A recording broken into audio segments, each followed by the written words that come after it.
Hello, today here at Tampa Tech Review we'll be providing an overview video of the Kodak Playsport ZX5 pocket digital camcorder and camera. The ZX5 is a pretty good low-cost option for those seeking a pocket camcorder to use when filming outdoor activities such as family gatherings, a kids sporting event, fishing trips, and family vacations. This little camera gives you the capability to record videos in HD and also take pictures at 5 megapixel resolution. The Kodak Playsport ZX5 is a really good camera for action sports and everyday filming of outdoor video. The quality of HD video is great and the images are as good as can be expected from the 5.3 megapixel CMOS sensor on board. One of the biggest selling points for this camera is the fact that it is designed specifically for outdoor environments. The ZX5 is waterproof up to a depth of 10 feet. It is shockproof and can withstand drops from as high as 5 feet, and is also dustproof as well.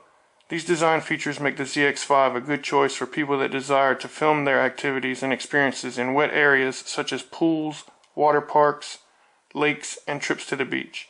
Just note, however, that if you plan on using this camera in a saltwater environment, you will need to ensure that the camera seals and all of its compartments are thoroughly cleaned after use to ensure that no salt, sand, or grime prohibit your future success when planning to utilize this camera for activities later.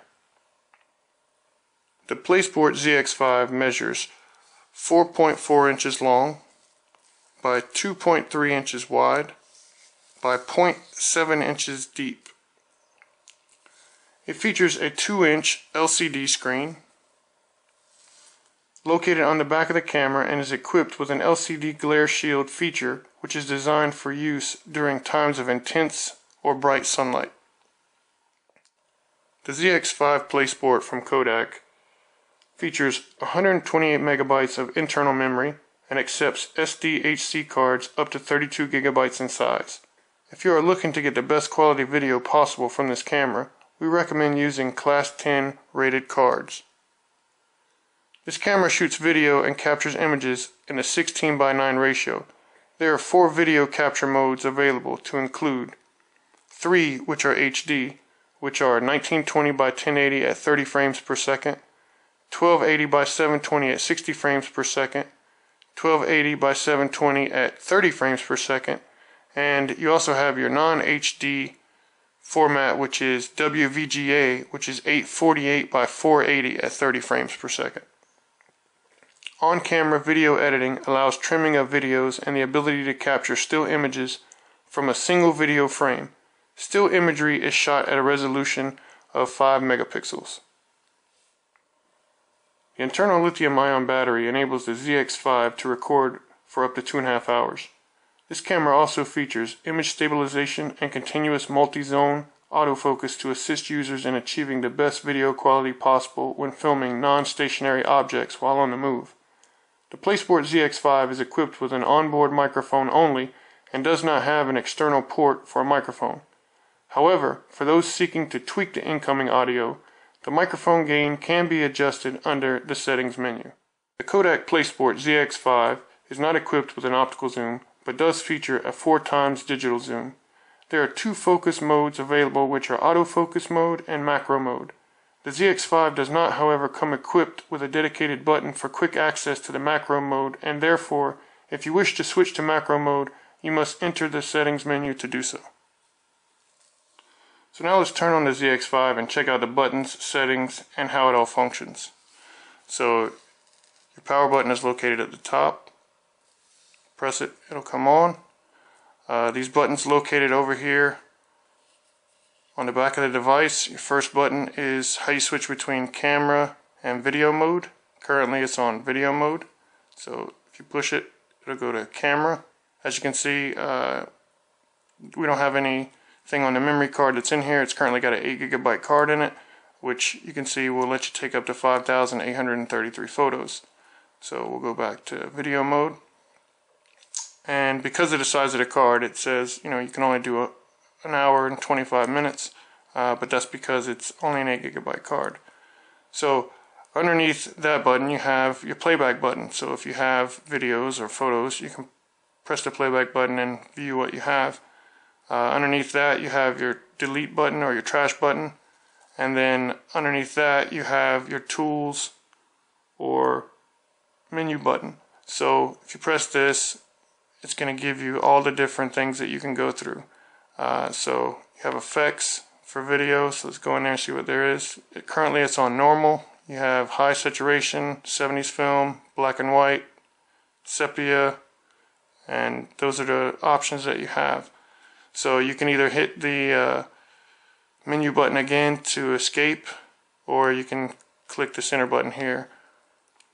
You also have underwater correction, you have your video resolution, focus mode, microphone gain, sounds and LED, LCD brightness and glare shield, date and time, share settings, video output, languages, reset settings, format memory card, and about the camera. So that's pretty much everything that you have in settings. So we'll get out of that. And you have your share button located down here.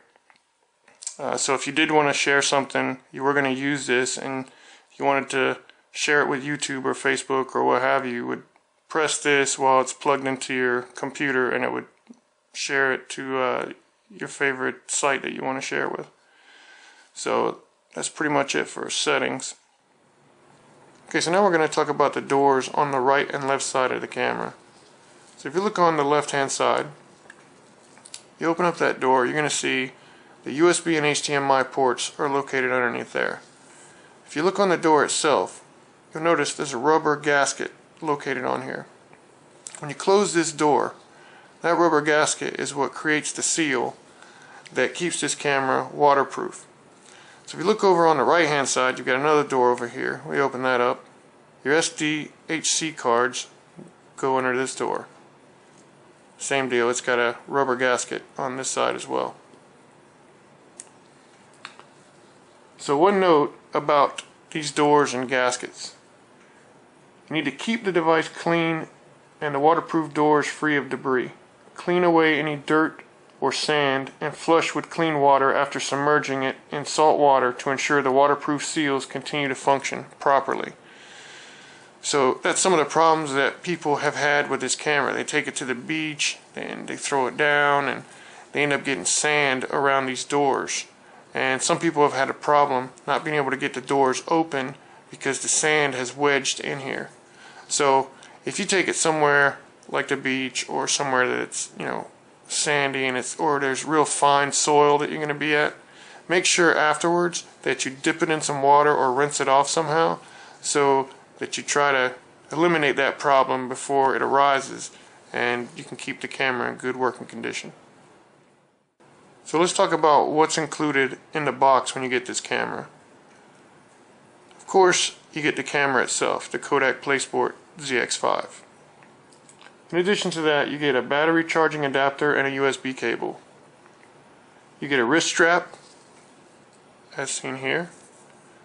You get a user's guide, and you get some software from Kodak. So now that you know a little bit about the ZX5 video camera from Kodak, I'll go over a brief summary of what we think about it here at Tampa Tech Review. We have taken this video camera out and used it quite a bit and have come away with this conclusion.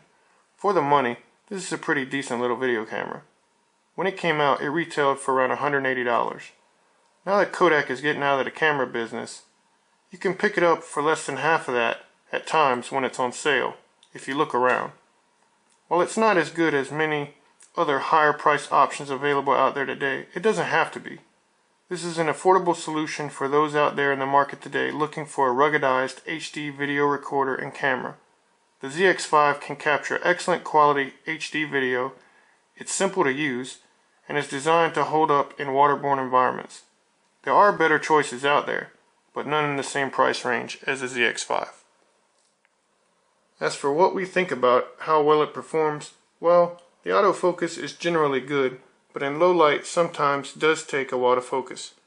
For example, if you're filming a video and are in direct sunlight and move into a shaded area and continue to follow your subject in and out of areas in which the light contrast is high, the ZX5 can get confused and needs a few seconds to figure out what should be in focus and what shouldn't. Many people may never experience this issue, but we did and thought it was well worth noting here. We also would have preferred a dedicated macro button instead of a share button. I know some people may use the share button, but for us, it's just plain useless. If you are filming a lot of video with this camera and have several video clips and want to create a great final product with cool effects, more than likely, you'll be editing those clips in an external program on a computer, not in the camera itself. That's why we think the share button is less important than a dedicated macro button. We also would have liked to have seen the inclusion of an optical zoom as well. I know that this is a small device and Kodak was targeting a specific price point, but nonetheless, incorporating an optical zoom into this camera would have made it much better. The 4x digital zoom is decent. Just know that the video quality is diminished when you digitally zoom in on the subject you are filming. And if you want a high quality final product, keep the zooming to a minimum. On playback on a small screen, this is not a big issue, but watching your videos back on a big screen television, you will definitely see the loss in clarity caused by the utilization of digital zoom. Well, that's it for our overview of the Kodak Playsport ZX5 Pocket Digital Video Camera. As we said earlier, we think this is an excellent choice if you are seeking an affordable pocket video camera that will stand up to operating outdoors and in harsh environments. We may post additional videos of the ZX5 in action in the future, so stay tuned for more. If you have any questions or comments, feel free to post them below. We hope you have enjoyed this video, and if so, subscribe to our channel to follow us on YouTube and to stay up to date with each new video we post. As always, thanks for watching.